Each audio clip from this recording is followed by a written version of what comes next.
ओम शांति। आज सुनते हैं प्यारे बाबा की 17 फरवरी की मुरली से दिल में छपने वाली गहराई की बातें। आज की मुरली मंथन महेंद्र नगर नेपाल के एक जिले से कर रहे हैं। प्यारे बाबा के महेंद्र नगर सेंटर से।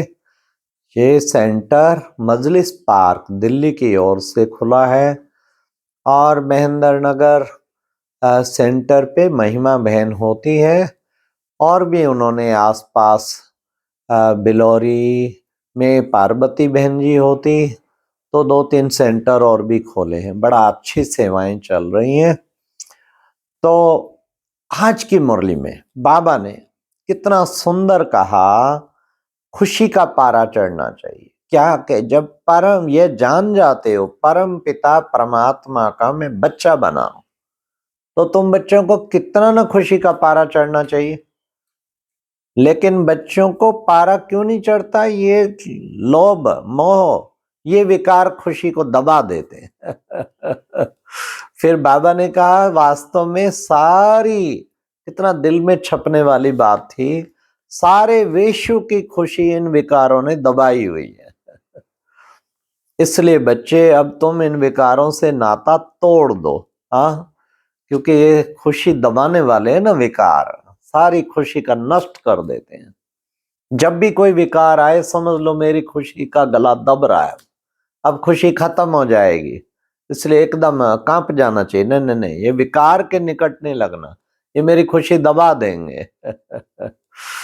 फिर बाबा ने आज कहा कि बच्चे देखो, तुम बच्चे तुम बच्चों को खास बाबा ने कहा विचार सागर मंथन कर, हाँ, औरों को भी बाप का परिचय देना है। विचार सागर मंथन करो कैसे बाबा का परिचय देवे। शिव जयंती पे, हाँ, नेपाल में शिव की इतनी पूजा होती है, कोई गांव नहीं होगा शिव का मंदिर नहीं। और भाई बहन भी 15 दिन इतनी सेवा करते। हाँ, बाइक रैली चला रखी, कहीं कुछ चला रखा जिससे सबको बाबा का संदेश देवे। शिव के लिए बहुत आराधना। आज की मुरली में गीत था छोड़ भी दे आकाश आसन, अब धरती पर आ जा रे आ जा रे। तो वो आया है, कहते तुम पुकारते थे आ जा रे, मैं अब आया हूं आकाश आसन छोड़ के तुम बच्चों को मिलने के लिए। इसलिए बाबा ने कहा बाबा आकर तुम बच्चों को तीसरा ज्ञान का नेत्र देते हैं। तो उसको देखने के लिए तीसरा ज्ञान का नेत्र चाहिए। बुद्धि का नेत्र खुला होगा तो उसे पहचान पाएंगे। अब बाबा ने कहा तुम्हें आत्मा और परमात्मा की सही पहचान मिली है। हाँ, और तुम अपने को खुद आत्मा समझते हो, लेकिन घड़ी घड़ी देह अभिमान आ जाता है और फिर भूल जाते हो। तुम्हें भूलना नहीं है। हाँ, ये माया भुलाए देती है लेकिन तुम्हें भूलना नहीं है। तुम्हें फिर याद करना है कि कैसे मैं आत्मा अपने प्यारे बाप से वर्षा ले रही हूं। बाबा ने कहा इस पढ़ाई के द्वारा तुम 21 जन्मों तक, हाँ, राजाई प्राप्त करते हो। तो कितनी ऊंची पढ़ाई है, इस पढ़ाई पर कितना टेंशन रखना चाहिए। तो फिर बाबा ने कहा कि बच्चे देखो, हाँ, बाबा आता है ब्रह्मा के द्वारा आके ब्राह्मण रचता है। बाबा आके ब्रह्मा द्वारा ब्राह्मण, ब्रह्मा मुख से, हाँ, कृष्ण के द्वारा तो नहीं रचेगा ना, ब्रह्मा के द्वारा निराकार परमात्मा ब्रह्मा मुख द्वारा मुख वंशावली गायन है ना, मुख वंशावली। फिर बाबा ने कहा देखो बच्चे मैं तुम्हारा बाप भी हूँ, हाँ, टीचर भी हूँ और सतगुरु भी हूँ, और तुम्हें आकर के पढ़ाता हूँ। पतित पावन ज्ञान का सागर, सृष्टि का रचयिता, मेरे को रुद्र भी कहते हैं। हाँ, तो बच्चे अगर ये समझ जाएं कि कैसे वो सृष्टि का रचयिता आया है तो खुशी का पारा चढ़ जाए एकदम। इसलिए ये बाबा के टाइटल आज सारा दिन याद रखने हैं। वो रुद्र है, वो पतित पावन है, वो ज्ञान का सागर है, हाँ, सारी सृष्टि का रचयिता है। बाबा ने कहा विश्व का मालिक खुद आकर के पढ़ाते हैं, वो कम बात है क्या? तो कितना ना ध्यान से इस पढ़ाई को पढ़ना चाहिए। वह उसमें मात पिता बंधु सखा बनने की सर्व संबंधों की ताकत है। उसी विश्व के मालिक शिव बाबा में ताकत है। यह महिमा एक निराकार परमात्मा की, बस एक बाबा की महिमा है।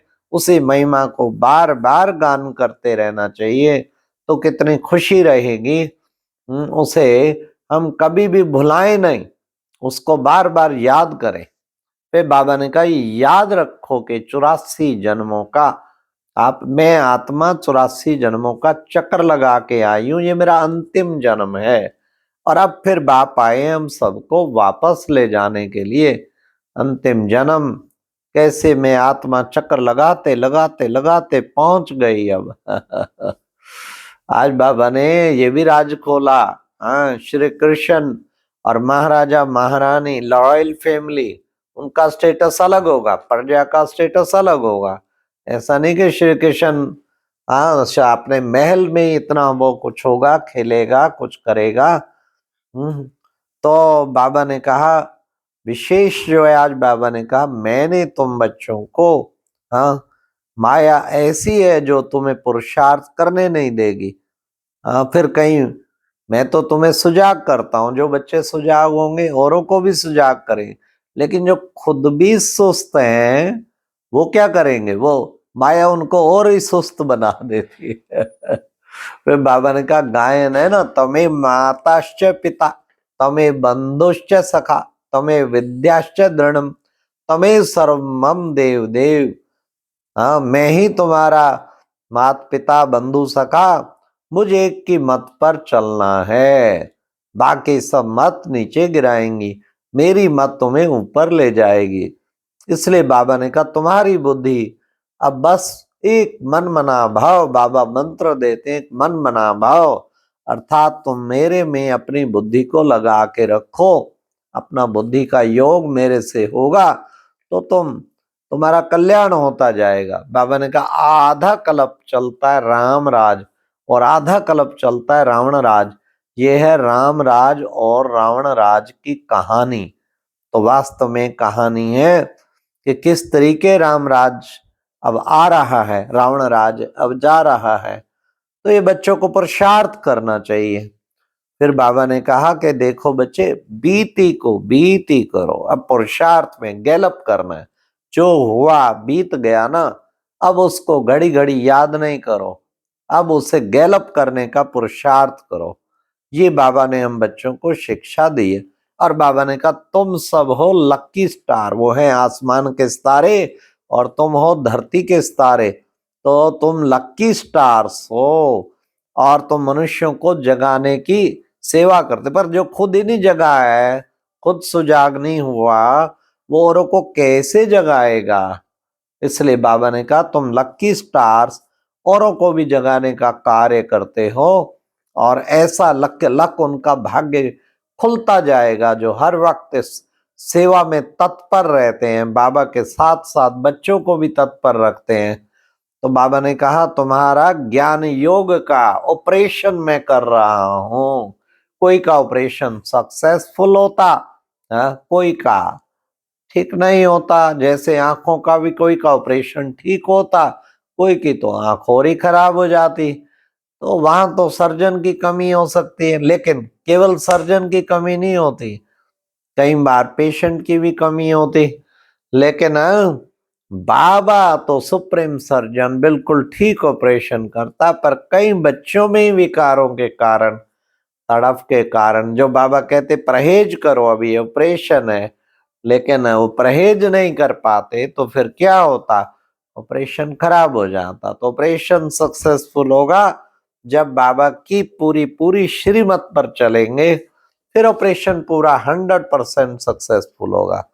तो बाबा ने कितना सुंदर बताया कि बच्चे देखो, आंतरिक नारायणी नशा चढ़ा रहे, जिसको आंतरिक नारायणी नशा चढ़ा होगा वो वर्णन भी करेंगे और औरों को भी समझाएंगे। चेक करो, हमें आंतरिक नारायणी नशा चढ़ा हुआ है। फिर बाबा ने कहा कि बच्चे बाप से शक्ति इतनी लेते हो जो तुम 21 जन्म राजाई करते हो। इतनी शक्ति बाबा से मिल जाती जो 21 जन्म तो फिर राजाई लेते हो। तो आज की मुरली में बाबा का वरदान था शांति की शक्ति के द्वारा सर्व को आकर्षित करने वाले मास्टर शांति देवा भव। बाबा ने कहा ये वाणी की शक्ति का तो अब अभ्यास हो चुका है, खूब अच्छी तरह से वाणी की शक्ति से सेवा करते हो, लेकिन ये शांति की शक्ति से सारे विश्व की आत्माओं को प्रकाश की किरणें फैलाना, इसका टेस्ट बैठ जाए सर्विस का, ये बेहद की सेवा और ये निरंतर सेवा, तो ये शांति की शक्ति का वाइब्रेशन फैलाएं चारों ओर। तो उसके द्वारा जो है बाबा ने कहा सर्व आत्माओं को आकर्षण हो बाप की, और आकर्षण होंगे तो फिर हम क्या बन जाएंगे, मास्टर शांति देवा। बाबा ने कहा मास्टर शांति देवा बन जाएंगे। तो आज की मुरली का स्लोगन था आत्म अभिमानी स्थिति का व्रत धारण कर लो तो वृत्तियां परिवर्तन हो जाएंगी। ये है सबसे मुख्य व्रत। आप देखते हैं ना, कभी कभी ये व्रत कितना वो करता है, ये व्रत जो है ना फिर दे अभिमान आ जाता, फिर अरे भूल जाओ, आत्म अभिमानी स्थिति का व्रत धारण कर लो तो वृत्तियां परिवर्तन हो जाएंगी। अगर हमारी वृत्तियां हम परिवर्तन करना चाहते हैं तो आत्मिक स्थिति का व्रत धारण करें, बार बार अपने को याद करें, मैं कौन हूं, कौन देख रहा है, कौन सुन रहा है, मैं एक छोटी ज्योति बिंदु चमकती हुई आत्मा देख रही हूँ, आत्मा बोल रही हूँ, आत्मा सुन रही हूँ, सब आत्माओं की दुनिया, सब आत्माएं पार्ट बजा रही हैं। तो ये घड़ी घड़ी जितना याद रहेगा उतना हमारी आत्मिक स्थिति अच्छी बनती जाएगी, और फिर हम वृत्तियां खुद की भी परिवर्तन कर पाएंगे, औरों को भी परिवर्तन कर पाएंगे। अच्छा, ओम शांति। ये थी आज की मुरली से दिल में छपने वाली गहराई की बातें। ओम शांति।